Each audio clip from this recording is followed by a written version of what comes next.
नमस्कार, popular TV के top 10 Rajasthan news में आपका स्वागत है। मध्य प्रदेश में बीजेपी की दूसरी लिस्ट जारी होने के बाद राजस्थान में भी केंद्रीय मंत्री और सांसदों के चुनाव लड़ने की चर्चा जोरों पर है। इस सिलसिले में केंद्रीय मंत्री गजेंद्र सिंह शेखावत का नाम सबसे ऊपर है कि वो भी आगामी विधानसभा का चुनाव लड़ सकते हैं।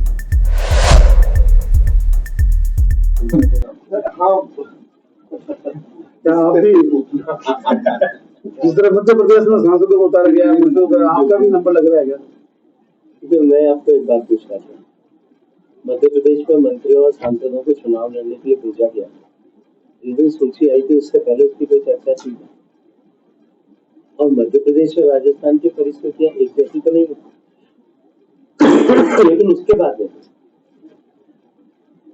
भारतीय जनता पार्टी के पार्लियामेंट्री बोर्ड जो हमारी प्रतिनिधि संस्था है और हमारे राष्ट्रीय अध्यक्ष, राष्ट्रीय नेतृत्व ये तय कर दे कि किसी सांसद को चुनाव नहीं लड़ना,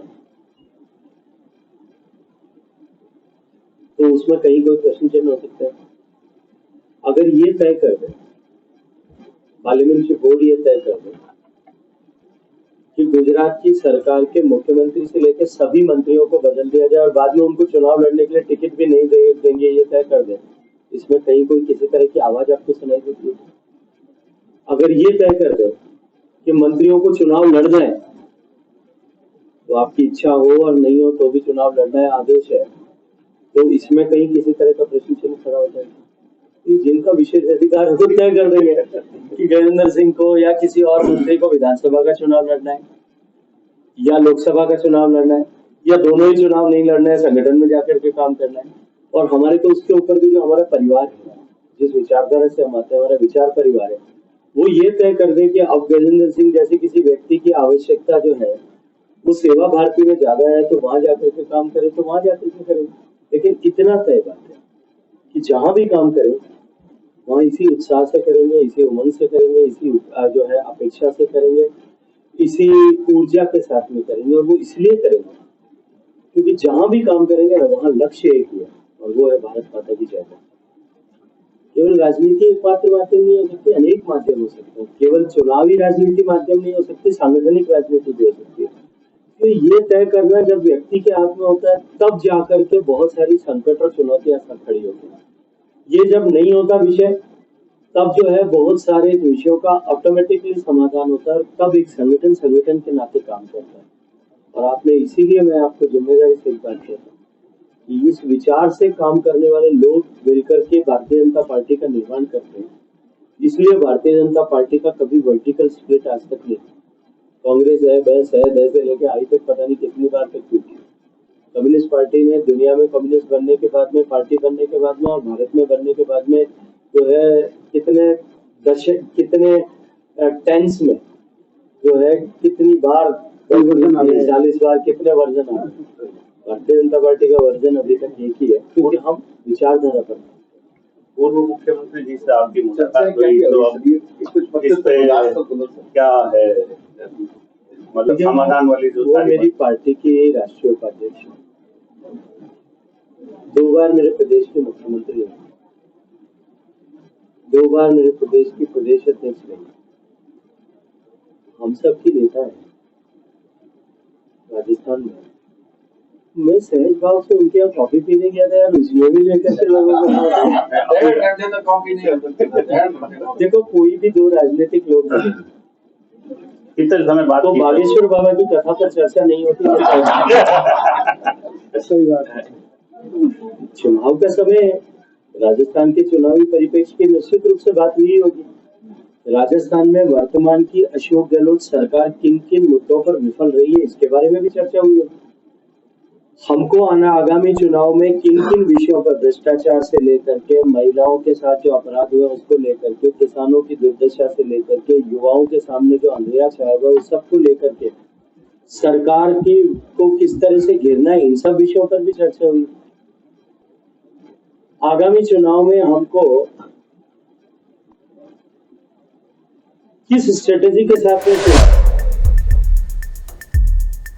राजस्थान असेंबली इलेक्शन के नजदीक आते ही नेताओं के बीच जुबानी जंग तेज हो गई है। एक तरफ बीजेपी मुख्यमंत्री अशोक गहलोत के सालासर दौरे को लेकर निशाना साध रही है, वहीं दूसरी ओर कांग्रेस भी पार्टी हाईकमान के बार बार राजस्थान दौरे पर सवाल उठा रहे हैं। इस बीच अब राजस्थान सरकार में मंत्री प्रताप सिंह खाचरियावास का भी एक बयान सामने आ गया है, जिसने राजस्थान की राजनीतिक गलियारों ने नई चर्चा शुरू कर दी है।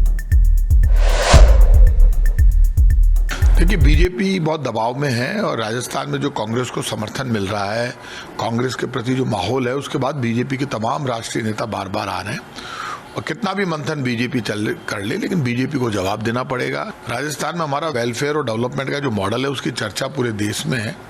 आम आदमी को अधिकार मिले, रोजगार मिले और लोगों तक आपका रिलीफ पहुंचे। बीजेपी ने जो मुद्दा बनाया, कानून व्यवस्था, पेपर लीक और सारे मामले, ये बात सब जानते हैं कि बीजेपी सिर्फ कांग्रेस के मुद्दों पर इशू बनाती है, लेकिन अपनी उपलब्धियां नहीं गिनाती, बात नहीं करती। हमारी कानून व्यवस्था एमपी से, हरियाणा से, उत्तर प्रदेश से 100 गुना अच्छी है।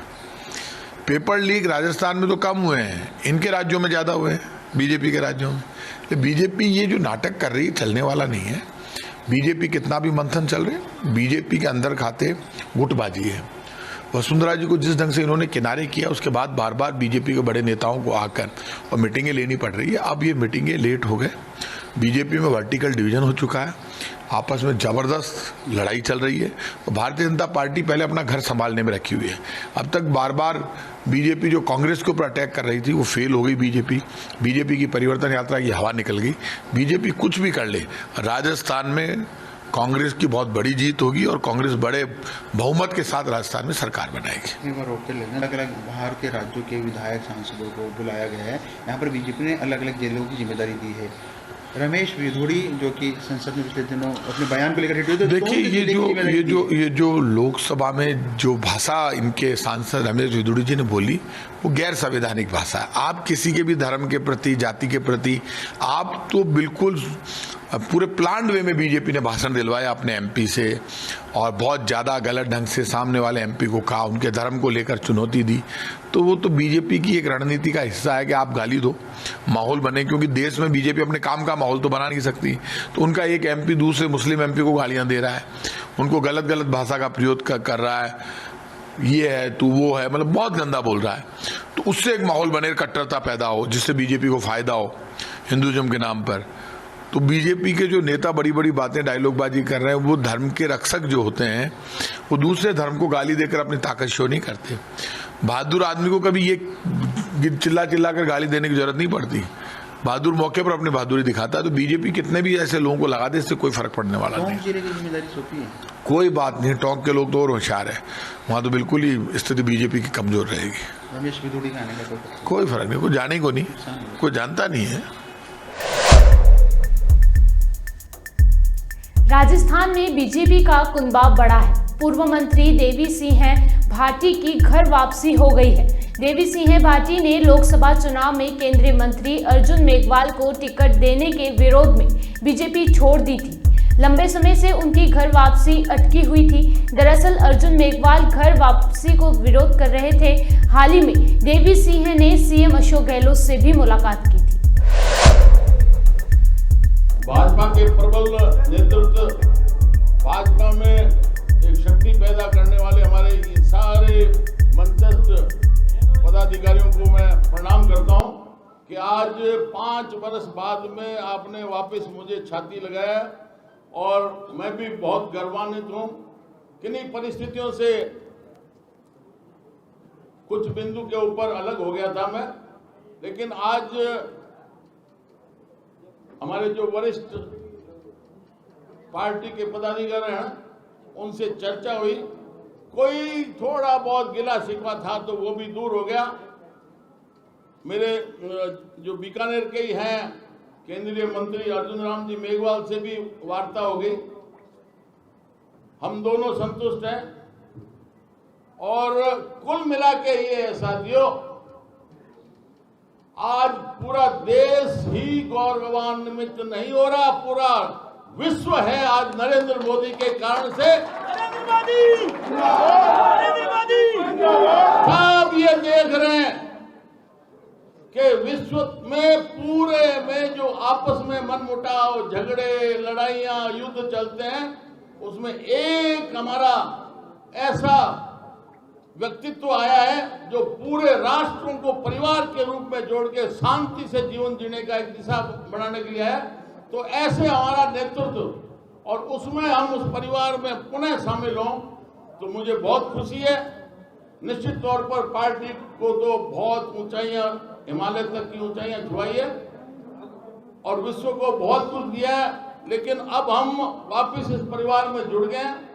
तो पूरे प्रदेश के अंदर आप आने वाले समय में देखना, हमारे सारे युवा जो कार्यकर्ता हैं, साथी हैं, समर्थक हैं, सड़कों पर उतरेंगे जोश के साथ और ये तय कर देंगे चुनाव से पहले ही कि आने वाले 2023 के चुनाव में भारतीय जनता पार्टी का प्रदेश में शासन आएगा। इसलिए कोई मुझे ज्यादा तो बोलना है नहीं, वैसे बोलता रहता हूं। उनको पूछना चाहे तो मैं जवाब देने के लिए भी तैयार हूं। बाद में सीकर जिले की लौसल नगर पालिका की बैठक में पार्षदों के बीच मारपीट और महिलाओं के साथ अभद्रता करने का मामला सामने आया है। हंगामे के दौरान सभागार में कई बाहरी लोग भी पहुंच गए और पार्षदों के साथ बहस करने लगे और एक दूसरे पर कुर्सियां फेंकनी शुरू कर दी। चुनावी साल में पिछले 30 दिन में उपराष्ट्रपति जगदीप धनखड़ ने राजस्थान का 7 बार दौरा किया है। इस दौरान वे 10 जिलों में गए, जहां करीब 25 से 30 कार्यक्रमों में शामिल हुए।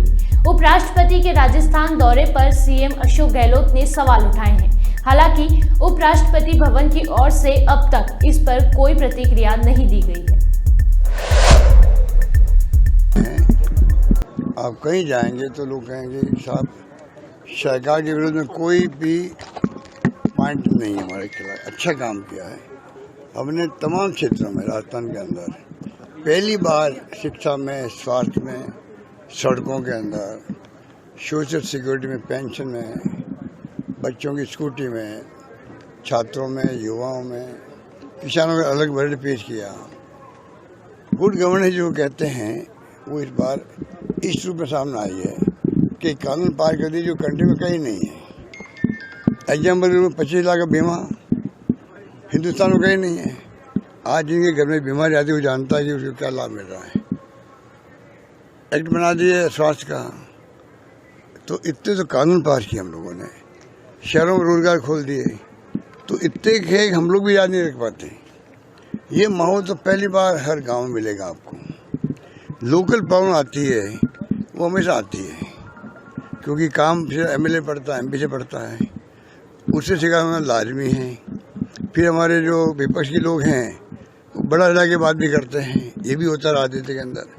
तो ओवरऑल मैं समझता हूँ कि राजस्थान में शानदार काम हुआ है। उसका परिणाम भी हम कहते हुए सरकार इस बार आ सकती है। जवाब में तो आ सकती नहीं, आ रही है। इतना लोगों में कमेंट आ रहे हैं। माई बाप तो देखो जनता ही होती है, हमें कोई घमंड नहीं करना चाहिए, कोई अहम नहीं करना चाहिए। फैसला उनका शिरोधार्य है, पर माहौल ऐसा बन गया जिसका हम लोग जिक्र कर रहे हैं। सर, आपकी यात्रा को लेके क्या रोड मैप है? आप लगातार 19 जगह जाएंगे, बड़ा उत्साह है लोगों में। क्या 19 जगह नहीं जाएंगे, 50 जिले बन गए हैं, 33 के। प्रयास करेंगे कि अधिकांश जगह पे जाएं। यात्रा तो एक मैप बनाया गया है कि जाके इंस्ट्रक्शन करें, क्योंकि कभी भी लग सकती है आचार संहिता। उसके बाद में जो ये प्रोग्राम जो 2030 का दिया गया है, ये सरकार ने दिया है प्रोग्राम, ये कांग्रेस का प्रोग्राम नहीं है। सरकार ने दिया है, क्योंकि कांग्रेस पार्टी सरकार है, इसलिए कांग्रेस को गर्व है कि हमारी सरकार ने मिशन 2030 बनाया है, जो कि आने वाली पीढ़ियों के काम भी आएगा। तमाम प्रदेश के जितने भी लोग हैं सुझाव दे सकते, सुझाव दें। 2.5 करोड़ से अधिक सुझाव आ चुके हैं। अब सुझाव में कोई शिकायतें भी होगी, कोई अपनी पीड़ा बता रहा होगा, सब बातें हैं, वो भी फीडबैक हमारे लिए है। अगर कोई पीड़ा ही बता रहा है अपनी, मान लो शिकायत भी कर रहा है सरकार से, तो वो फीडबैक काम आएगा दुरुस्त करने के अंदर, तो नुकसान तो ही नहीं। और जो सुझाव भी आएंगे उनको हम लोग डॉक्यूमेंट करेंगे। डॉक्यूमेंट तैयार हो रहा है, डॉक्यूमेंट लॉन्च होगा, आने वाले समय के अंदर। इस प्रकार से हम चाहते हैं कि राजस्थान के फ्यूचर क्या हो, 2030 तक हम कहाँ पहुँचे हैं पैरामीटर में, वित्तीय प्रबंधन कहाँ तक हो, सब स्कीम में, शिक्षा में, स्वास्थ्य में, और हम कहाँ जंप करें, ये हमारी सोच है। अभी भी कोई कम बात नहीं कि राजस्थान जो है देश के उत्तर भारत में आर्थिक विकास दर में नंबर 1 आ गया है। बहुत बड़ी बात है, आर्थिक विकास दर में नंबर 1 हम लोग हैं। बड़े राज्यों में नंबर 2 पर हैं आंध्र प्रदेश और दूसरा राजस्थान। ये अपना आप में उपलब्धि है। और जो कानून हमने पास किए हैं, पहली बार राजस्थान पूरे देश में चर्चा के अंदर, OPS भी क्यों नहीं हो, 25 लाख बीमा क्यों नहीं हो, हर राज्य सरकारें हमारी स्कीमों को लेकर के वो खुद भी अपने मैनिफेस्टो में डाल रही है, गारंटी दे रही सरकार पब्लिक को। ये राजस्थान की पहल है। और तो सरकार, केंद्र सरकार दबाव में आ गई। 500 में सिलेंडर किया मैंने, अलवर में घोषणा करी थी मैं, राहुल गांधी जी आए तब। आज केंद्र सरकार को मजबूर होकर 200 रुपये कम करना पड़ा। हम मांग करते हैं प्रधानमंत्री जी से 200 रुपये कम क्यों किए। आप राजस्थान की तरह उज्ज्वला योजना के तमाम लाभार्थियों को 500 में सिलेंडर दें। आप लोग, आप 5 लाख का बीमा क्यों दे रहे हो, और वो भी दे रहे हैं सीमित लोगों को। आम जनता की बातों को मालूम नहीं रहता है। 25% जनता कवर नहीं होती है राज्य में, हम दे रहे हैं 100% लोगों को, वो दे रहे हैं 25 लाख का। तो केंद्र सरकार क्यों नहीं आगे आ रही है पूरे देशवासियों को बीमा देने के लिए 25 लाख का। सोशल सिक्योरिटी हम दे रहे हैं 1 करोड़ लोगों को, 1000 रुपये मिनिमम पेंशन दे रहे हैं बुजुर्गों को, निःशक्तजनों को, विधवाओं को। केंद्र सरकार क्यों नहीं दे रही है, 200 रुपये दे रही है वो। तो इतना बड़ा फर्क है। लगातार दौरे कर रहे हैं, आपने ऑब्जेक्शन भी उठाया। भाजपा में इतनी गुटबाजी है कि अमित शाह मैराथन मीटिंग। देखिए बात, कल मैंने कहा ये बात कि तमाम संवैधानिक संस्थाओं के जो लोग हैं, अभी राष्ट्रपति का आना बाकी है, राष्ट्रपति का आना बाकी है। और बहुत ही महान हमारी राष्ट्रपति है, बहुत समझदार हैं और गरीबों के लिए समर्पित है। आदिवासी हो, दलित हो, पिछड़े हों, देश के लोग हों, उनके लिए मैंने देखा नज़दीक से, उनको बहुत ही समर्पित है। पर मैं कहना चाहूँगा बाकी संस्थाएं जो है उनको भारत सरकार को चाहिए दबाव नहीं बनाए जाने पर ऐसी स्थिति पैदा नहीं करे कि वहाँ कैंपेन लगे। अभी कल उपराष्ट्रपति जी का मैं बहुत सम्मान करता हूँ, व्यक्तिगत मेरे बहुत ही संबंध है उनके साथ में 50 साल से। कल 5 जिलों में गए, वो 5 जिलों में पूरे राजस्थान छान मारा एक ही दिन के अंदर। एक ऐसा कभी होता है क्या? आप जब जा रहे हो, मिल रहे हो, मिलने कौन आ रहा आपसे? तमाम जो बीजेपी के नेता लोकल है वो मिलने जा रहे हैं वहाँ पर, बातचीत होती, गपशप होती है। तो क्या मैसेज देना चाहते हैं? आज वो अगर मान लीजिए कल राष्ट्रपति बनते हैं, वो हमें तो खुशी होगी। शेखावत साहब बने उपराष्ट्रपति, CM हाउस के अंदर सम्मान किया हमने। धनखड़ साहब बने उपराष्ट्रपति, हमने सम्मान किया। वो तो सो गए जाकर के। हमने जो है, एक आपका पत्रकार गोपाल शर्मा, उसने खाली 200 लोगों को बुला के एक सम्मान किया था एक होटल के अंदर। सम्मान ही नहीं, मैंने एज ए मुख्यमंत्री सम्मान किया शानदार। वो आज भी उनको याद, अब तो दुनिया में नहीं रहे, वो हमेशा वो याद करते थे। तो सम्मान हम करते हैं, कल भी करेंगे। अगर ये राष्ट्रपति बन जाए धनखड़ साहब, हमारे लिए गर्व की बात होती है कि राजस्थान के राष्ट्रपति बन गए। पर कैंपेन करने आप निकलोगे तो हम कहेंगे कृपा करके बख्शो हमें, आप निष्पक्ष जनता को फैसला करने दो। जनता का, मैंने कहा, माई बाप वही होती है। उनकी जो अंतरात्मा कहेगी हमने कुछ काम किए हैं तो हमें आशीर्वाद मिलेगा, हमने काम नहीं किए हैं तो नहीं मिलेगा। सब बात है। सरकार की गुड गवर्नेंस को देखते हुए ईडी छापे डाल रही है, ऐसा ये तो अभी आजकल चर्चा में इतनी आ चुकी, ED, income tax, CBI।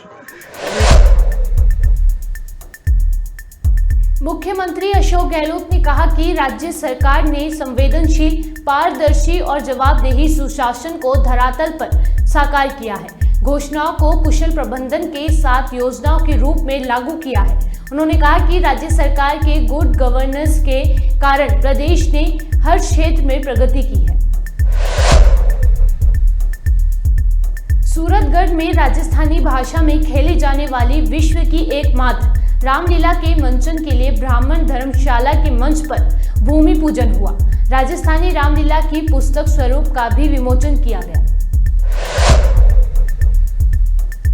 Rajasthan में होने वाले विधानसभा चुनाव को लेकर केंद्रीय चुनाव आयोग ने भी अपनी तैयारियां तेज कर दी है। इस दौरान वे प्रदेश में विधानसभा आम चुनाव 2023 की तैयारियों की समीक्षा करेंगे। मुख्य निर्वाचन अधिकारी प्रवीण गुप्ता के अनुसार 29 सितंबर को जयपुर में राजनीतिक दलों के प्रतिनिधियों के साथ बैठक करेंगे। एकात्म मानव दर्शन अनुसंधान एवं विकास प्रतिष्ठान की जयपुर इकाई द्वारा वर्ष 2000 से दीनदयाल स्मृति व्याख्यान का आयोजन बिरला सभागार में किया गया। व्याख्यान का विषय धर्म राज्य और संवैधानिकता था। व्याख्यान के मुख्य वक्ता निर्माता एवं अभिनेता डॉक्टर चंद्र प्रकाश द्विवेदी रहे।